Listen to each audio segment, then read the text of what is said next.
Diena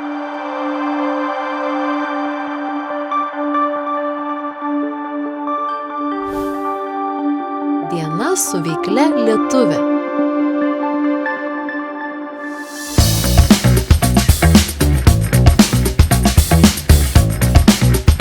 Žinai, kad šokoladinė šio sezono tu jau čia patarė. Aš visą laiką nujaučiu. Nujauti spalvas? Laidos partneris introstyle.lt. Generalinis laidos rėmėjas adma.lt. Šiandien kviečiu praleisti dieną su dar viena įkvepiančia lietuve – Ieva. Ieva augina 3 mergaites, nuostabes mergaites. Šiuo metu dirba mokykloje, žinau, kad dar sportuoja, turi įkūrusi salioną, kur fotografuoja. Ir dar, kas labiausiai įkvepia, jinai įkūrė knygų klubą moterims, skaito be galo daug knygų, aplamai labai veikli. Tad labai noriu ją su jumis supažindinti. Nu, labas, ateik ten. 100 metų. Nu, einam, parodyk čia. Čia yra vaikų piešiniai, matau. Taip. Ieva. Rugsėjo 22 dieną buvo paskelbta tarptautinė kūrybiškumo diena. Paminėti Mikalojaus Konstantino Čiurlionio 150-asias metinės, jo gimtadienis. Tai mokykla kūrė daug labai kūrinių visokių, būtent Čiurlionio įkvėpti. Tai noriu pasakyti, kad ne vieną dieną tai buvo, bet visus metus įvairūs darbai. Taip, bet čia toks jau, kaip aš sakau, viską parodė, ką turi. Ir akvarelę, va, matot, O čia klausyk buvo rinkti gražiausi. Mokytojai mes turim daug dailės mokytojų, dabar jau pameluot 12, kurie skirtingą kryptį kiekvienas, ar ne, turi. Tai va, pavyzdžiui, akvarelė, grafika, paskui viršuje eisim bus tekstilės. Čia labai gražus paveikslai. Mokytojų gal? Mokytojų nemačiau, gaila dar, nespėjom atverti šitų menininkų. Bet čia yra labai ypatingas toksai projektas Dovana mokyklai, tęstinis meninis projektas, kiekvienais metais vykstantis, ir 10 klasių mokiniai kūrė savo tokius kaip baigiamuosius darbus, kuriuos paskui dovanoja mokyklai. Tai praėjusių metų tema buvo Čiurlionio paslaptis irgi, tai va, mato triptikas, va toks. Ir paskui ta paroda iš pradžių būna mokyklai papuošta viskas, o paskui keliauja per įvairias irgi bibliotekas, teatrus, nu žodžiu, labai didžiuojamės, žavimės ir visur eksponuojam. Taip, aš žinau, tu dabar dar mokiniesi. Taip.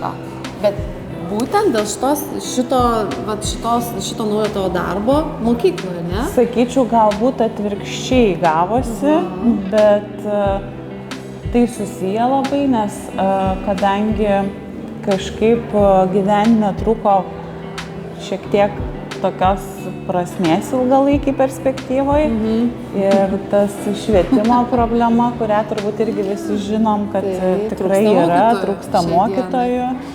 Ir ką tu mokiniesi? Ir aš kažkaip visą laiką iš tikrųjų svajojau būti lietuvių kalbos ir literatūros mokytoja. Taip, žinau, nes tu labai gražiai rašai to tekstai. Skaitau daug labai, tai. Žinai, kas labai įdomu? Va tau kaip jaunai mokytojai lietuvių kalbos, nes mes įsivaizduojam, kad lietuvių kalbos mokytojai turbūt vyresnė, jau su tokia su patirtim, visos tos klasikinės knygos, man labai įdomu, nes tu esi, dar papasakosim apie vieną tavo veiklą, labai jau laukiu, nesulaukiu. Tu skaitai daug knygų. Ir šiuo metu, kas yra privaloma skaityti mokiniam, aš, žinok, tikrai tikiu, kad tu ten taip, trečdalį taip išmestum ir kitą trečdalį įdėtum. Iš tikrųjų, aš kaip ir pati mokiausi, tai buvo dalis tų knygų tikrai tokių, kurios atrodė, kad neįmanoma perskaityti įmanoma, suprast, ne? Supras, ne. Bet yra tikrai didelė dalis, kad jos yra įdomios, bet problema gal tame, kad vaikai nesupranta, kodėl jos yra svarbios ir kur slypi tas įdomumas. Reikia brandos Konteksto reikia galbūt tokio labiau įvesti juos į tą kontekstą. Nu, va, čia žiūrėkit, yra keramikos ir stiklo toks kampelis. Šilko, va, koks nerealiai tas, sakau, pažiūrėk. Geras. Mokinių rankom, viskas išsiuvinėta. Čia yra, bet ir piešti šilką. Čia tapyt ant šilko. Va. Čia toks kaip tęsinys. Nu va, šitoks rinkai. Mokytoja. Yra tradicija mokytojams išeinantiem į pensiją arba išeinantiem iš darbo dovanoja vieną kūrinį, gali pasirinkti mokykloje iš viso to. Iš viso šito? Nes turim tokį archyvą visų mokinių. Užsirezervuoti nenori? Aš jau vieną turiu užsirezervavus. Kabinete pas mane yra toksai paveikslas. Bet jeigu kažkas kitas nori, jau viskas, jau jie žino, kad čia bus Ievos. Dažniausiai nenori, nes yra tiek daug ir visi tokie skirtingi, kad kiekvienas savo randa. Man toks tavo visas gyvenimas, atrodo, namuose kūryba, tavo studija nauja kūryba, mokykla kūryba. Tai fainai toksai. Daug kūrybos, nes jinai kažkaip suteikia gyvenime prasmės, tokios spalvų. Namuose, tai žinai, kūryba tiesioginė to žodžio prasme, nuo vardo Ieva, gyvenimo kūrėja, 3 dukros laukia, žinai.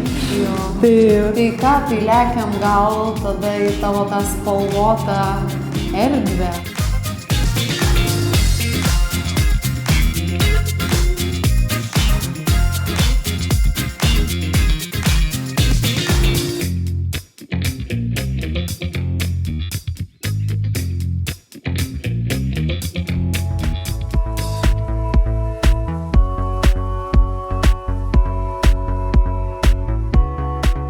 Papasakok, kaip atsirado tavo gyvenime fotografija, nes čia dar viena iš tavo grand veiklų. Iš tikrųjų, tai yra turbūt viena ilgiausiai mano veikiamų veiklų, nes dabar eina 9 metai. 9 metai, kai fotografuoji? Taip. Tai domėtis pradėjau dar anksčiau, nes buvau tokio žurnalo Karoliukai redaktorė. Gal teko girdėti. Ir aš atsimenu, kai mes organizuodavom papuošalų pateikimo tokias kūrybinės fotosesijas. Ir mane tai erzindavo, kai fotografai nesuprasdavo, kaip aš matau ir kaip aš norėčiau pertikti tą vaizdą. Ir aš grįždavau namo ir vyrui zyzdavau, sakau, ten, nu va, nesąmonė, arba kodėl ten tų nuotraukų taip ilgai reikia laukti, žinai, man čia reikia dabar. Ir tada jis neapsikentė ir nupirko man fotoaparatą. Nu, tai sako, eik ir fotografuok. Pati? Taip, nu, tai kam, nu, tai... Tai čia klausyk, dauguma vyrų sako, kad tu ten eini, pinigus leidi, tai va, imk fotiką ir nusipirkim. Bet tai čia palaukit, reikia mokintis. Labai baisi mano gyvenimo dalis, nes aš supratau pasiėmus tą fotoaparatą, kad labai sunku iš tikrųjų. Ir tada numečiau jį kuriam laikui. Galvoju, nesąmonė, čia aš taip ir galvojau, kad čia ne man. Bet paskui susigulėjo, galvoju, nu vėl pasiėmiau, ėjau pas pažįstamas bičiulės fotografės ir tada man nušvito gyvenimas, nes man rekomendavo pirmą objektyvą, tokį geresnį ir tada pradėjau eiti kursus, mokytis labai daug, dar investuoti techniką. Ir iš tikrųjų tai tas yra be pabaigos, visą laiką tu turi labai daug mokytis, labai daug dirbti, tą daryti techniškai, kaip aš sakau, neužtenka tik turėti gerą objektyvą, gerą techniką, tu turi praktikuotis nuolat ir tada aš viską fotografavau, viską ištisai visur. Tas, kas seka tave, Ieva, žino, tai tu pradėjai, man atrodo, tavo pirmoji fotosesija turbūt buvo šeimos, tavo mergaičių. Ir man atrodo, tas visus užvedė, užkabino, kad nebūtinai kaip tu atrodai, koks tu esi, bet tavo arkliukas, man atrodo, kaip fotografės, nežinau, tu mane pataisyk, toksai to tikro jausmo pajautimas, to šilumos perteikimas. Iš tikrųjų, kai gimė dukra, paskui kitos dukros, dažnai pasimdavau fotokamerą tiesiog tą tokią dokumentiką pafotografuoti ir labai pastebėjau, kad žmonėm patinka labai gražu matyti ir tuos gražius tokius, kaip čia sakyti, išpuoselėtus, nučiupinėtus, jau ten tobulus kadrus. Bet aš nepamiršiu, kai dariau namuose fotosesiją su tulpėm, tokią velykinę, atsiprašau. Ir ten tada mano gavosi, aš tokia vos neverkiau ten, nes gavosi mano sukurta ta visa erdvė, ten tobula, išniokota, nes vaikai pradėjo valgyti tas tulpės. Atsuktuvus ten įsitraukė, visokius mano pradėjo su jais žaisti ir aš tokia, gerai, tai fotografuoju taip, kaip yra. Ir tada tas nuotraukos laukia tokio susidomėjimo visų. Ir labai patiko žmonėm ir supratau, kad ne viskas turi būti tobula, nors aš vis tiek noriu padaryti tą tobulą pasaulį, sukurti tokį nuotraukų pagalbą. Bet galbūt, kai fotografuoju šeimos fotosesijas, tai moku tėvus nuraminti, kad nebijotų, kad kartais vaikam, kartais ten, žinot, kaip aš ateina, žinot, juodžiausios akimirkos, o tokių tikrai ateina, kai esi pervargęs, atsibosta rutina. Pati pradedi savo atrodyti tokia irgi, atrodo jau ir senstu čia ir viskas nebegražu. Ir tada tu atsimeni, kad tu gali atrodyti nerealiai, kad tu esi tokia, bet tiesiog, nevaikščiosi kasdien juk, ar ne, ten ta pati tokia gražiausia savo poreikį pasitaupyti, šiek tiek tokių, žinai. Tai va, tai iš tikrųjų man fotosesija, fotografavimas, tai yra labiausiai apie terapiją. Tai yra šeimos terapija, tai yra tavo, moters. Man gal, aš už tai nelabai į verslą krypstu, nes daug kas dabar verslo dirba, portretus, ten fotografuoja daiktus, ar ne, kaip ten komercinė ta fotografija, tai yra ne mano. Man patinka kūryba, man patinka emocijos, man patinka bendrauti, pažinti žmonės ir turbūt didžiausias komplimentas yra tai, kad per tiek metų yra ta visa klientų tokia, nežinau, toks ratas, kai jie rekomenduoja vieni per kitus mane. Ir aš tiesiog šiek tiek gal ir esu užsisukus tam pačiam rate, bet iš kitos pusės tai man labai faina, nes aš matau, kaip auga vaikai. Gausėja šeimos, jų šventes švenčiam, susitinkam, jau močiutės manęs nebijo.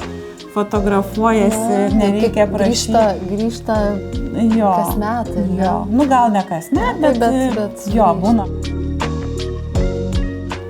Sakau, kai tokia graži moteris, tai žinai, nieka. Oi, kaip gražu. Ta siena šokoladinė. Tai čia dar, žinai, tu žinai, kad šokoladinė šiuo sezonu, ar tu jau čia pataikė? Aš visą laiką nujaučiu. Nujauti spalvas? Biškutį parodys, kad daug maž įsivaizduotume.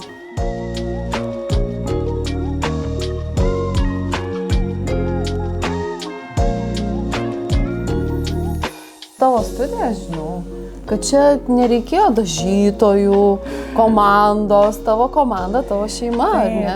Iš tikrųjų taip. Tai čia yra visos šitos sienos. Taip, visos sienos. Yra tavo vyro, tavo tėčio, ar ne? Žinau. Ir ruošia. Visa šeima įdarbinta. Čia viską padarė tau, ar ne? Ir mes nuolat kažką kūrėm kitaip, darom. Merginų mano dukrų pagrindinis darbas yra dabar gražiai fotografuoti. Būtų gražios nuotraukos. Jom dar vis patinka?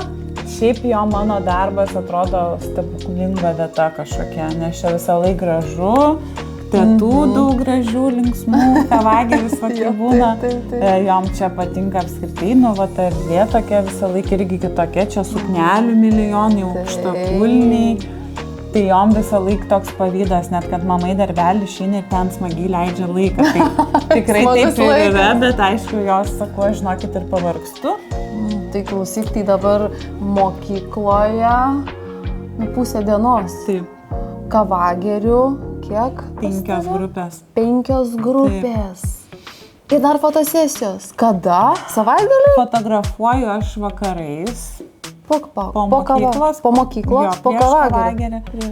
Savaitgalį ir noriu irgi pasakyti, kad aš nefotografuoju tiek daug, kad kaip jeigu Jeigu žiūrėčiau tai kaip į darbą, tai taip turėčiau daugiau fotografuoti, bet fotografija yra mano tokia kūrybinė veikla, kur aš noriu irgi mažiau, bet kokybiškai, jeigu taip kalbėti. Tai dar studijos savaitė. Dar studijos, dar mokinies.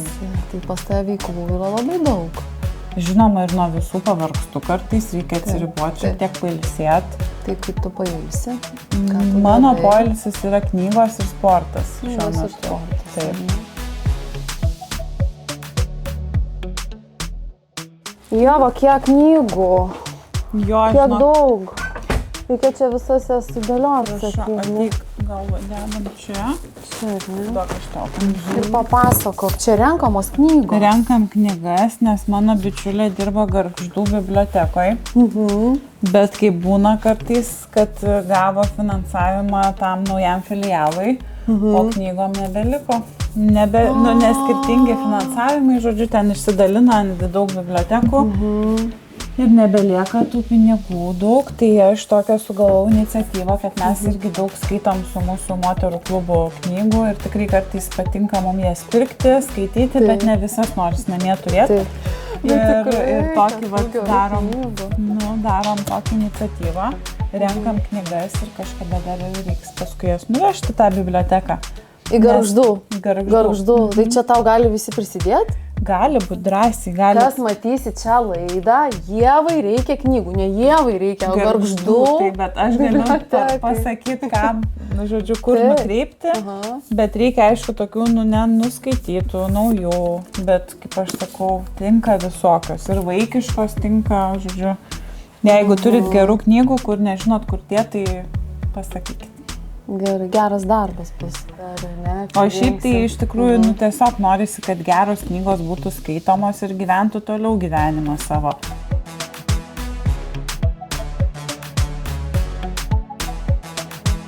Ieva, aš tave žinau, kad tu skaitai visur.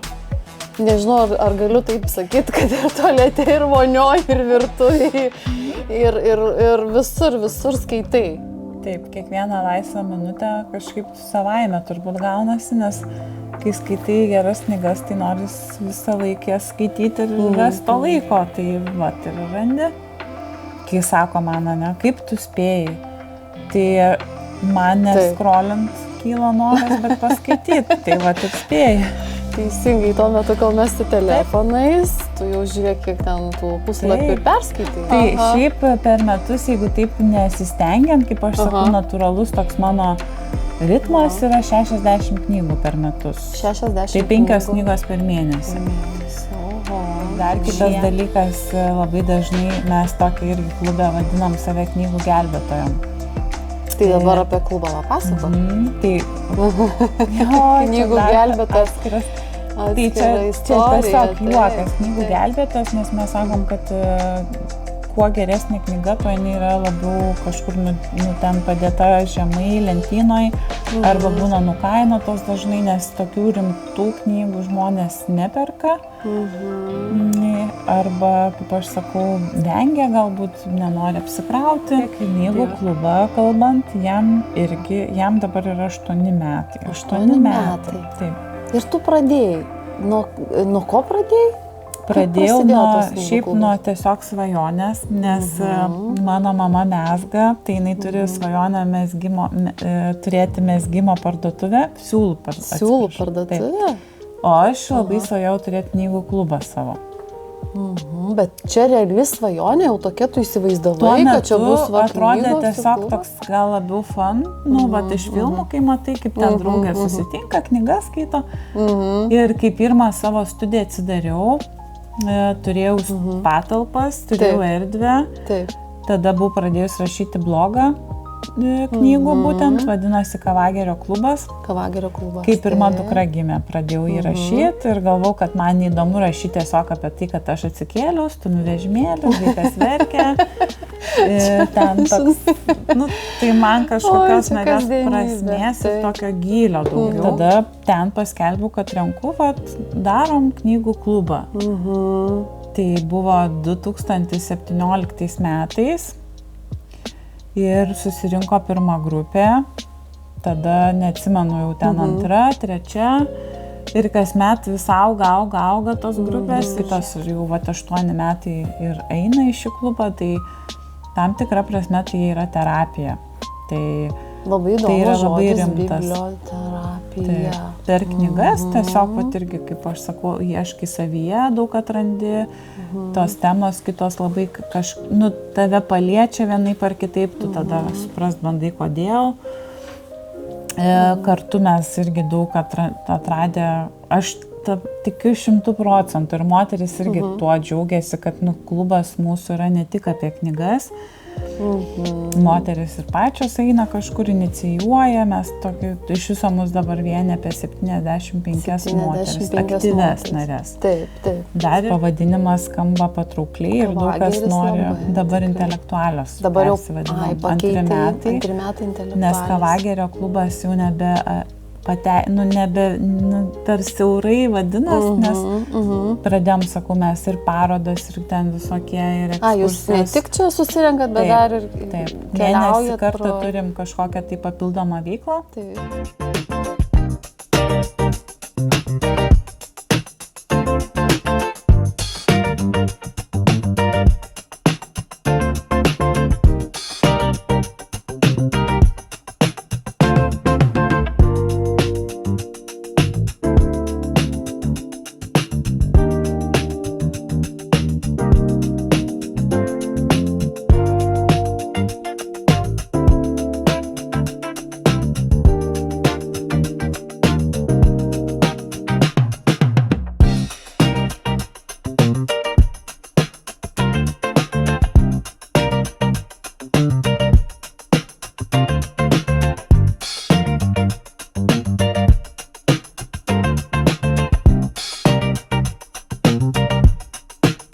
Aš noriu visų pirma tau labai padėkoti, kad tu įsileidai į tą savo veiklę dieną ir mes galėjom prisiliesti prie tavo veiklų.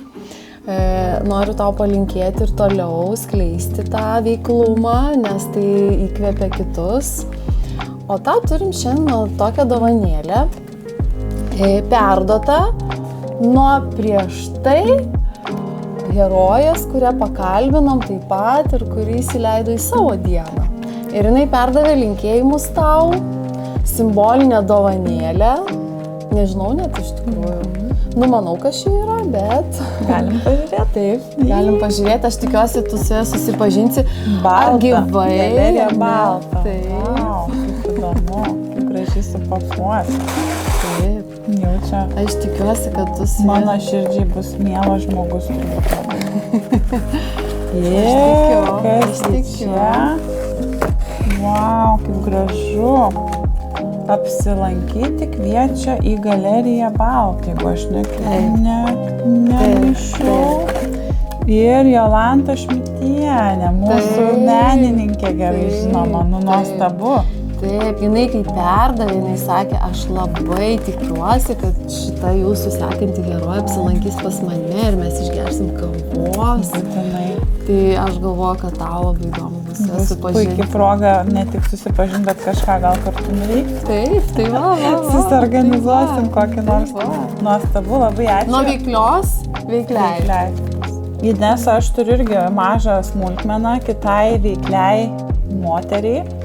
Nežinau, kad niekam taip nereikia pasirūpinti savo poilsiu kaip tom veikliom moterim. Tai tu perduok nuo manęs šitą mažą smulkmeną ir gal jinai ras daugiau laiko pailsėti savo. Ir ačiū labai, kad atvykot. Buvo smagu pasidalinti vieną savo gyvenimo diena su jumis. Super. Ačiū labai. Ačiū tau. Tai ačiū, kad aplankėt. Lauksim dar, kad svečiuosi. Jau sugrįšim būtinai. Ir lauksim dabar rezultatų. Čia. Geros dienelės.